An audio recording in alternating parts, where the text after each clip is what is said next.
As one of the co-writers of Avicii's hit song, Wake Me Up, Incubus guitarist Mike Einziger knew the Swedish DJ, real name, Tim Bergling, who died Friday of undisclosed causes at just 28, very well. Einziger says there are several unreleased songs they wrote together I am hoping someday people will get to hear because, to me, they are some of my favorite pieces that I've ever written.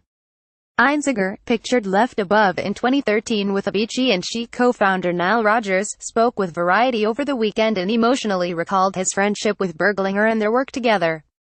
I met Tim in 2012. We had friends in common, specifically, Avicii's I was aware of who Tim was but I wasn't very familiar with his work. I knew levels, and I knew that he was this really young kid who produced this amazing song that was really pervasive in pop culture. I wasn't looking to write EDM music or anything like that, but when I heard Tim wanted to meet up to talk about music I thought it'd be a great opportunity for me to widen what I was working on. I thought it would be interesting to see where his head was at. When we got together for the very first time, we didn't make any music, we just talked for a few hours. And it was really obvious we should write together.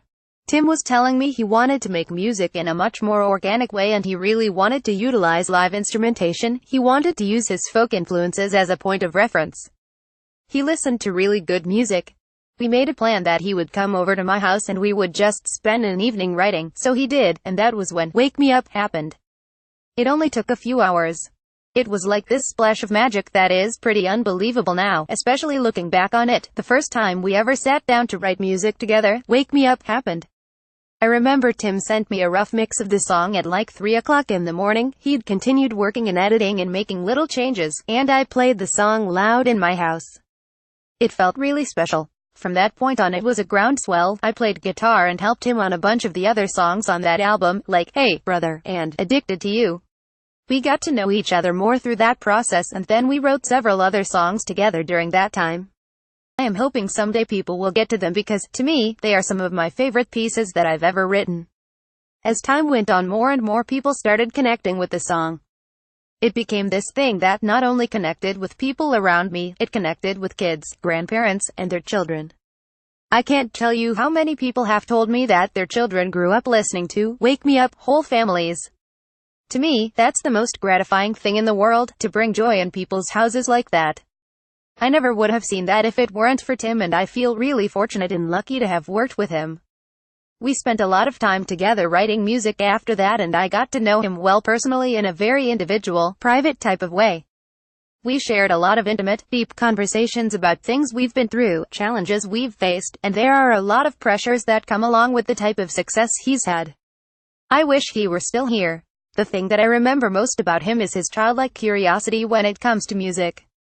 That's a thing that goes away when you get older. That's the thing that is so hard to maintain in your life, not just with music, with anything, and he brought that childlike sense of wonder and curiosity out of me in the songwriting process.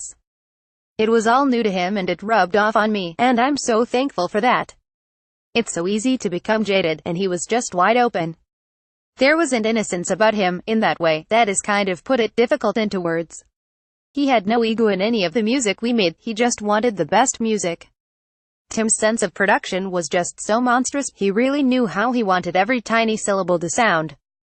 His level of commitment, it didn't matter how long it took, he would sit there and record a work so many times. I would be so tired, I would go home and he was still hung up on one syllable. The last time I saw him was 2 or 3 months ago. Incubus just finished a tour in Asia and Australia and South Africa, and right before we left I was in the studio with Tim and the British singer, Emile Sandé. He seemed happy and he was glad to be back in the studio. We were working on a couple of new songs. He just seemed like he was in a good place, he was excited about music. I wish I could have been there to help him. He was such a sweet person and had such a long life ahead of him. Maybe I didn't appreciate this as much as I should have when he was alive, but he really changed my life in a pretty profound way, as a collaborator, as a creative partner. Some of the work we did together is some of the music I'm most proud of in my whole life. We went through a creative period together that was really exciting and fun.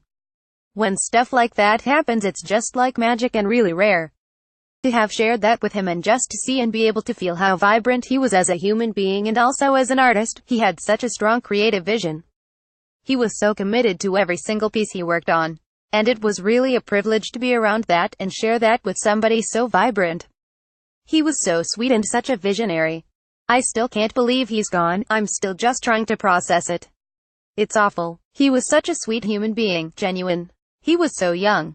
These are all cliches, but it's just tragic. All I can do is shake my head.